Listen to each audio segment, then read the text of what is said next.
इसकी पहचान लिखना है आप लोग को, ठीक है। पहचान क्या लिखोगे, जिस वाक्य के अंत में, ठीक है, चुका है, चुकी है, मैं बोल रही हूँ, जिस वाक्य के अंत में चुका है, चुकी है, चुके हैं, आज ऐसे शब्द आते हैं, ठीक है, आज ऐसे शब्द आते हैं तो इसे प्रेजेंट परफेक्ट टेंस कहते हैं। आप लोग पहचान में ये लिखोगे, ठीक है। फिर से एक बार बोल दे रही हूँ, जिस वाक्य के अंत में चुका है, चुकी है, चुके हैं, आज शब्द आते हैं उसे प्रेजेंट परफेक्ट टेंस कहते हैं। पहचान सभी लोग लिख लोगे ना आप? Yes ma'am. ठीक है। अब आते हैं रूल पे। पहला रूल में क्या है, इसका मतलब है अफर्मेटिव सेंटेंस का, ठीक है। अफर्मेटिव सेंटेंस आप लोग हेडिंग लिखोगे अफर्मेटिव सेंटेंस, ठीक है। यस उसमें फिर रूल लिखोगे। रूल को मैं बोल दे रही हूँ, शॉर्टकट में लिखूंगी। तो रूल में क्या लिखोगे, ही सी इट तथा एक वचनकर्ता के साथ हैश लगाते हैं, ठीक है। हैश लगाकर आप लोग लिखोगे। मैं यहाँ पे लिख दूँ, ही सी इट तथा एक वचनकर्ता के साथ, ठीक है। ही सी इट तथा एक वचनकर्ता के साथ क्या करोगे, हैश लगाकर, यच ए यच, ठीक है, हैश लगाकर, हैश लगाकर वर्ग का थर्ड फॉर्म लगाते हैं, लगाते हैं। अभी नोट करो, नोट करने में मैं टाइम दे दूंगी, ठीक है। पहले समझ लो आप। ही सी इट तथा एक वचनकर्ता के साथ हैश लगाकर वर्ग का थर्ड फॉर्म लगाते हैं। वर्ग का कौन सा फॉर्म लगाना है, थर्ड फॉर्म। पहला रूल लिख लोगे, स्ट्रक्चर में लिख लोगे, ठीक है। स्ट्रक्चर सबसे पहले लिखोगे आप लोग। पहले एक रूल और बता देती हूँ।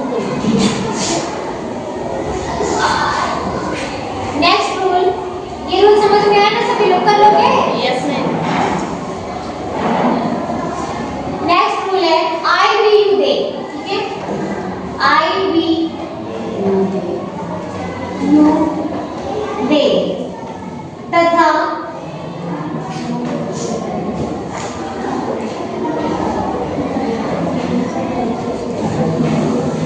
आई वी यू दे तथा बहुवचनकर्ता के साथ क्या लगाएंगे, है, ठीक है। यच ए बी सी, ठीक है। आई वी यू दे तथा बहुवचनकर्ता के साथ है लगाकर, है लगाकर क्या लगाएंगे, वर्ग का थर्ड फॉर्म लगाते हैं, ठीक है। वर्ग का थर्ड फॉर्म लगाते हैं। दोनों रूल समझ में आया? यस। लिख लोगे ना आप लोग, आई वी यू दे तथा बहुवचनकर्ता के साथ है लगाकर वर्ग का थर्ड फॉर्म लगाते हैं, ठीक है। अब स्ट्रक्चर में लिख रही हूँ, फिर समझाती हूँ। स्ट्रक्चर में सबसे पहले आप लोग लिखोगे सब्जेक्ट, फिर लिखोगे हैज या है, ठीक है। हैज या है, दोनों में से एक लिखना है, प्लस वर्ग का third form plus object, full stop, ठीक है। हैज है, दोनों में से एक लिखना है ना। अगर सब्जेक्ट हमारा ही सी इट या फिर एक वचन रहेगा तो क्या लगाओगे, हैज।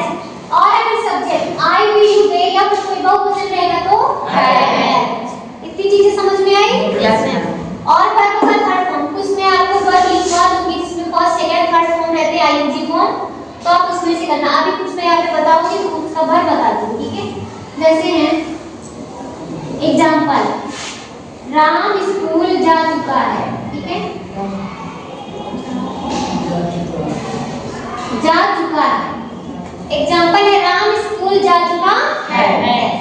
अब इसको करेंगे कैसे, सब्जेक्ट क्या है, राम, राम, ठीक है। अब बताओ हैज लगाएंगे या हैज लगाएंगे ना? क्यों? क्योंकि एक वचन है, तो हम यहाँ पे हैज लगाएंगे। अब वर्ब हमारा क्या है, जाना। जाना का इंग्लिश गो होता है ना। आप लोग सिर्फ फर्स्ट फॉर्म जानते हो गो, सेकंड फॉर्म होता है वेंट, ठीक है। और थर्ड फॉर्म होता है गोन, और आईएनजी फॉर्म क्या होता है, गोइंग, ठीक है। फर्स्ट फॉर्म गो, सेकंड वेंट होता है, सेकंड डमी नहीं लगेगा, गो का थर्ड फॉर्म क्या होता है? Go. ठीक है,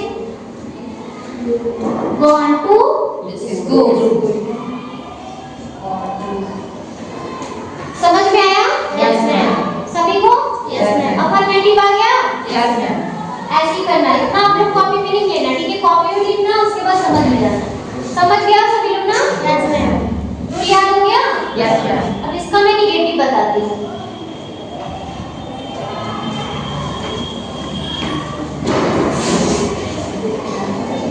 निगेटिव सेंटेंस में क्या है? निगेटिव सेंटेंस में क्या लिखोगे? अगर वाक्य निगेटिव हो, ठीक है? अगर वाक्य क्या हो? Negative हो। निगेटिव का मतलब जानते हो ना करा? Yes, ma'am. अगर वाक्य निगेटिव होगा तो क्या करोगे? हैज या हैज के बाद नॉट लगा दोगे। Yes, ma'am. ठीक है? ये रूल लिखोगे कि अगर वाक्य निगेटिव होगा तो हैज या हैव के बाद Not लगाएं। नॉट लगा देंगे। ऐसे नहीं लगाना है, जब क्या रहेगा वाक्य हमारा निगेटिव Negative होगा। ठीक है? स्ट्रक्चर में क्या लिखोगे? सब्जेक्ट प्लस आवाज नहीं, हैज या हैव प्लस वर्ब का थर्ड फॉर्म याद रखना, परफेक्ट में यूज होता है। Yes, ma'am. ऑब्जेक्ट, ठीक है? हैज या plus sorry plus not has है plus Not. Not plus verb का third form. Third form plus Object. Object. बात नहीं होनी चाहिए। एग्जांपल, एक एग्जांपल दे रही हूँ, आप लोग इसको करके बताओगे, मैं नहीं बताऊंगी। मैं स्कूल नहीं जा चुकी हूँ। नहीं जा चुकी। चलो इसका कौन बताएगा? आप बताओ। सबसे पहले हम क्या लगाएंगे? सब्जेक्ट ना? Yes, ma'am. सब्जेक्ट क्या है इसमें? मैं की इंग्लिश क्या होती है? आई। आई होती है ना? आई। अब ये बताइए हैज या हैव में से हम क्या लगाएंगे? अब बताओ और हैज या हैव में से क्या लगाएंगे? अर्चना आप बताओ। हैज या हैव में से क्या लगाएंगे? Very good. हैव क्यों लगाएंगे? मैंने क्या बोला? आई। यहाँ पे आया ना? रूल देखो, आई भी यूज है या फिर कोई बहुवचन रहेगा तो हम क्या लगाएंगे? Have. ठीक है? रूल हमें रूल के हिसाब से चलना है, ऐसे कुछ नहीं लगा सकते हैं। आसान बात नहीं। आई हैव, ठीक है? अब आप तुम्हारा निगेटिव है? Yes, ma'am. तो मैंने क्या बोला? हैज हैव के बाद क्या लगा देंगे? Not. नॉट लगाऊं? Yes, ma'am. नॉट। अब क्या है? बस क्या है? जाना। जाना। वो का थर्ड फॉर्म क्या होगा? Go. On to School. School. ठीक है? Sit down. समझ में आया सभी को? Yes, ma'am. आप गलती नहीं होगी? No, ma'am. रूल को ध्यान में देखा करो, ठीक है? रूल फिर से एक बार मैं बोल दे रही हूँ, आप लोग लिखने में। ही सी इस तरह एक वचन कर्ता के साथ हैज लगाकर वर्ब का थर्ड फॉर्म लगाते हैं, ठीक है? पहला रूल ये था, अब ही मिस वा होता है, सी मिस वा होता है। ही मेल के लिए लगता है, सी फीमेल के लिए लगता है। इट मिस या फिर कोई एक वचन जैसे सिंगुलर नंबर, राम हो गया या फिर राजा, कोई एक लड़की या एक लड़का आएगा तो वो एक वचन आएगा। अगर ऐसा कुछ आता है तो उसके साथ हमें क्या लगाना है? हैज। उसके बाद वर्ब का थर्ड फॉर्म फिर ऑब्जेक्ट, ठीक है? Yes, ma'am. Second rule, I miss होता है मैं, ध्यान दो, आई मिस होता है मैं, वी मिस हम, यू मिस तुम या आप, दे मिस वे, ठीक है? इसकी इंग्लिश जानते हैं ना? Yes, ma'am. तथा बहुवचन का मतलब जैसे एक से ज्यादा लोग रहेंगे।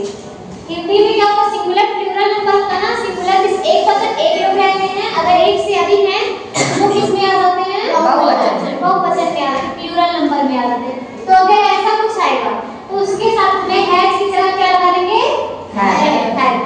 हैड लगाएंगे प्लस वर्ब का थर्ड फॉर्म लगा देंगे, उसके बाद लास्ट में ऑब्जेक्ट, ठीक है? हैज समझ में आया? Yes, अब बता लोगे ना? उसके बाद अगर वही वाक्य अगर निगेटिव आ गया तो जहां पे हैज है हम लगाते हैं, उसी के जगह बाद क्या लगा देंगे? नॉट। बस इतना ही। समझ में आया सभी को? yes, ma'am.